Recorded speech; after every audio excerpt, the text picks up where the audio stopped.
Hello everyone, welcome for another video discussion about the factors involved in perception. Let's remember that there are three psychological process for accurate observation. Okay, we have the attention, the second is perception, and report. So we done already discussing about the factors that influence attention, and now we'll be talking about the factors involved in perception. First is mental capacity.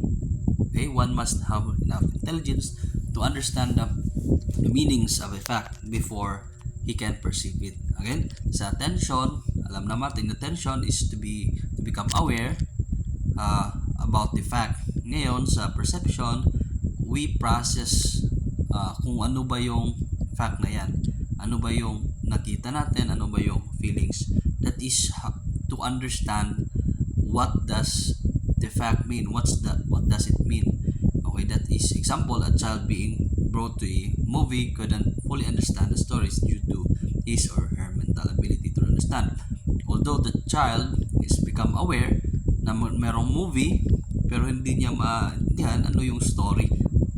No, kasi nga wala pa siyang mental capacity to think, to understand what he sees. Okay? Yan, that's mental capacity.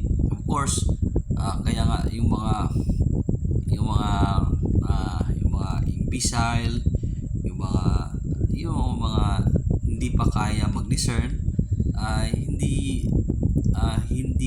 agad ma-considered as witness sila to the crime kung may problema sa pag-iisip. Yan, mental capacity. As surveillance operator or as a agent or intelligence officers, you should have the mental capacity to understand what you perceive. Dapat kayang maintindihan, yan is mental capacity. And of course, that nakaka-influence din sa ating mental perception natin yung educational background. Yan nga, napaka-importante yung educational background kasi pag tumataas yung ating level of education, tumataas din yung ating intelligence, tumataas din yung ating capability to understand the meanings of a fact. Yan, empirical background that one has acquired by experience throughout his life. Educational background, of course, yung sa school. Yung empirical background naman, ito yung mga experiences natin, na-experience natin. Yan, nakaka-relate tayo sa fact na na-perceive natin ngayon kasi nga meron tayong experience. Yan, occupational background through our sa trabaho natin. So, yan. Okay? And of course, pag-usapan na natin also, we will also talk about factors governing reports. Okay, kasi nga sa three psychological process for accurate observation, we have attention, perception, and report. Ngayon sa report naman, sa report we have vocabulary, time lag, recurrence of similar incident. Yung vocabulary, that is words which an individual finds to express himself, meaning ano ba yung nakita mo, maganda ba siya, may puti ba yung buhok niya, patangkan ba siya, yan vocabulary. Time lag is accurate reporting, depends entirely on timeliness. Delay in reporting relates to unconscious emotion of detail. Ibig sabihin, kung ngayon mong nakita mo, ngayon mo i-report. Kasi nga, mamaya, makakalimutan mo na yan. Okay, so time lag. So, if there is a delay in reporting, possibly, you will forget. No, yung naintindihan mo, yung nakita mo, yan, time lag. Recurrence of similar incident, investigate similar incident. Itong mga recurrence, ibig sabihin, nangyari na to. This particular incident is similar nature, this fact is similar nature sa previous na nangyari. Yan, factors governing reports, vocabulary, you express yourself, paano ba you express, you report, you write down, yan. Time lang naman, kung we were talking about the time that you report, kung report, and kung sinulat mo agad, of course, you will not forget. You will not forget pag, of course, pag kinabukasan mo pa pinagsabi, ni-report, baka makalimutan mo na yan. Time lang. Ikaw, naman, na of course, we remember because ito ay nangyari na nung previous incident. Yan. Okay, that's all about ODEX, observation description. Again, pag sinabi observation, ito yung how we observe. We use our five senses, the sense of sight, sense of smell, sense of hearing, etc. The major senses. Okay, in order to what? Para to describe something. Okay, you cannot describe without using your major senses. For example, may nakita kang incident. Okay, may nakita kang incident. Through your eyes, you can describe what happened. Sino ba yung magkasalan? Yung motor ba yung magkasalanan sa traffic accident, or yung pedestrian ba yung magkasalanan? You can describe what happened. Okay? Yan sa description. Yeah, so observation, description. Description is kung ano yung na-report mo. Description. So, ano ba yung nakita mo? Ano ba yung na-feel mo? Ano ba yung nahawakan mo? Ganon. That's perception. So, napaka-importante yung ODEX sa intelligence gathering. Okay? Kasi nga, kung hindi naman maganda yung memorya mo, pwede mo makalimutan. Okay? Kung mahina tayo sa memorya, meron namang alternatives. Pwede natin isulat kung ano yung nakita natin. Yan. Pwede nating i-record kung ano yung na-observe natin, so that meron tayong reference, kumbaga. Okay? Isali ko na rin dito yung memory. Ano ba yung memory? Kasi napaka-importante yung memory sa ODEX. Okay? Kasi nga, pag sinabing prescription, of course, it involves our memory, how we can recall the occurrence of a fact. Kasi nga sabi natin, for accurate observation, we have attention, that is become aware of a fact. Alam natin na merong nangyari, merong nakita mo, merong illegal transaction, or hindi kaya na-confiscate mo or nakuha mo yung substance. Okay? Ayan, through the sense of test, tinikman mo, okay, yun, confirm siya po. Okay, it's involved the attention, perception, and report. Okay, so memory has bearing in evaluation of information. So, yan, if we see something, may nakita tayo, hindi agad kukulit tayo. We have to evaluate it. Ano ba yan? Ito ba yung substance ba ay shabu, or is just a salt? Yan ay asin lang ba? Yung tawas lang ba yan? So, we have to evaluate the information with the use of our memory. Okay? Memory refers to a complex group of mental functions and states of awareness that are concerned with the storing of experience and its reappearance in consciousness or its utilization subsequent activity. Napakaganda. Mas naalala natin yung bagay-bagay kung ito ay palagi nating nakikita, palagi nating na-observe, mas naalala natin. Yan. Memory is a complex group of mental functions and state of awareness. Kaya nasabi ko to become aware. Observation is to become aware through our senses. One of the most important fundamentals of memory and memory training must be the creation of interest. Kahit pa nakita mo, na-observe mo, kung wala kang interest kinabukasan or mamaya, makakalimutan mo yan. Pero kung if you are interested with something, with what you observe, kahit pa ilang days magdaan, kaya mo pa rin ma-recall kasi nga you are interested. For example, you are interested with farming. So kung merong nagturo ng lecture about farming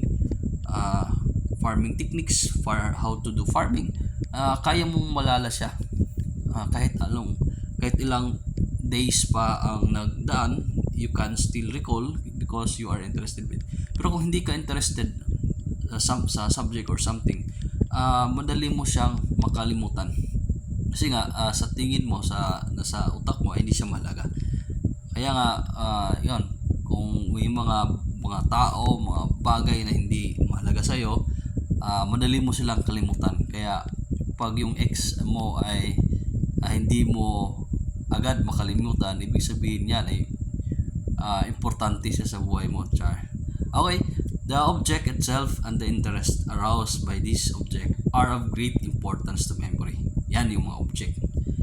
Ayan. Kasi napaka-importante so that you can recall what you observe.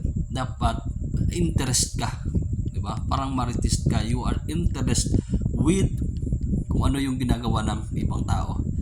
So in doing yung mga marites, kaya nilang ma-recall, kaya nilang i-relay yung information kasi nga they are interested with yung mga bagay-bagay ng ibang tao. Okay? So, yung functions of memory. Anong yung functions of memory? To storing information, systematic filing. Yan, storing. Merong storage po yung memory natin.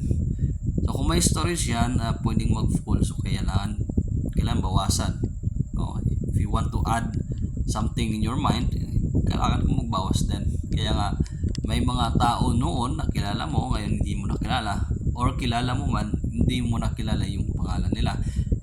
Bakit? Kasi nga, you are storing new information kasi meron kang nakilala ngayon, mga bagong nakilala.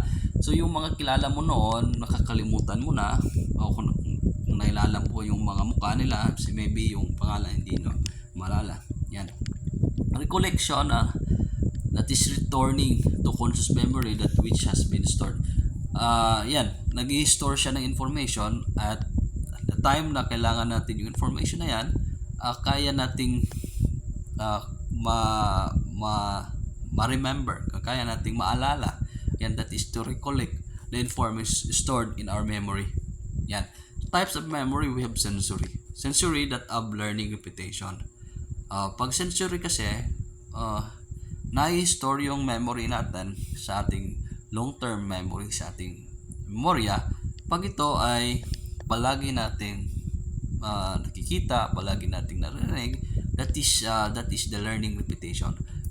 If we are always exposed for something, palagi nating nakikita, usually na-store sa ating memorya in a long period of time. We have intellectual, that is a higher evaluation naman. Okay na. How recollection may be brought about. We have the recall, process of reproducing a past experience. Pag sinabing recall, binabalikan mo yung experiences mo. So, ano yung mga experience mo, kaya mo ma-recall. Yan. Recognition naman, a process of identifying a perception as having been experienced at some time in the past. So, yung na-experience mo, that's perception, that is recognition. So, yan. Means of reception, we have I-minded.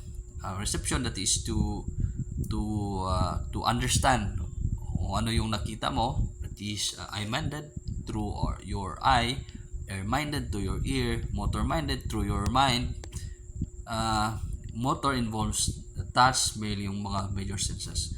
So yung major senses meaning by means of touch. So okay, you explain kung ano yung nahawakan mo, ano yung natikman mo. Yan. So suggestion to improve memory. So you must have intent or want to remember. Ay para ma-improve yung memory natin, napaka-importante na you are interested with the information you want to store in your mind. Kasi nga kung wala yung information na yan ay hindi mo naman gusto, naturally makakalimutan mo lang yan. Okay? So you have to have the intention to put that information in your mind. Develop confidence to remember. Do not let your memory remain dormant. Pag confidence, you have to be confident, okay, to remember it. Hindi pwede nga hindi mo siyang dapat gamitin mo yung information, yung memory, yung information always mong gamitin so that hindi mo makalimutan. Carefully observe and concentrate all your attention on the subject to be remembered. Okay, to be remembered, of course, you have to consecrate. Ano ba yung gustong maalala mo?